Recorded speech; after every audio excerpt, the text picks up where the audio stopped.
It is a warning about borrowed eyes. Every number beside your name, every reaction, every expectation, every room that applauds one version of you and ignores another, becomes a surface. At first, the reflection appears harmless, but a culture of constant reflection can train us to stand differently. We learn which parts of ourselves to crop, which wounds receive attention, which opinions keep us acceptable, and which version persuades the room to keep looking. Eventually, no one has to demand the performance. We begin editing ourselves before the audience even arrives. That is why the song says, "The city sold me back to me." The city assembles a person from other people's reactions, then convinces us that this manufactured identity was always our own. The first prison is not being seen. It is needing the image to tell you who was seen. Then every screen goes black. The numbers disappear. The audience falls silent. Nothing remains to confirm the person the singer believed he had become. And yet, he remains. This is the moment he encounters what the song calls the unperformed mind. The self that exists before it is optimized, measured, defended, or witnessed. That silence becomes frightening only when recognition has been mistaken for existence. The central revelation arrives in 2 lines. The mirror never chose my face.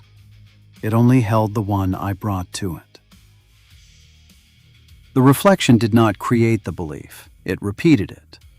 A surface can display an identity. A crowd can reward it. An algorithm can distribute it. But none of them can author the consciousness standing before them. That is why breaking the glass would solve nothing. A different mirror would eventually return the same belief. The real act of rebellion is withdrawal, taking back the belief that gave the reflection its authority. City of Mirrors is not asking us to disappear from the world. It is asking us to return to it without surrendering authorship. The screens may remain, the audience may still gather, the applause may still come. But their reaction no longer decides what is real. When the song says the lie was living in my eyes, it means the image possessed only the power that had been granted to it internally. Once that belief is withdrawn, the reflection becomes information, not instruction. Then the singer can walk among the mirrors without needing to appear. That is the true transformation. The goal is not invisibility. It is presence. To exist before anyone notices. To remain after attention leaves. And to choose the self who enters the room, instead of becoming whichever version the room rewards.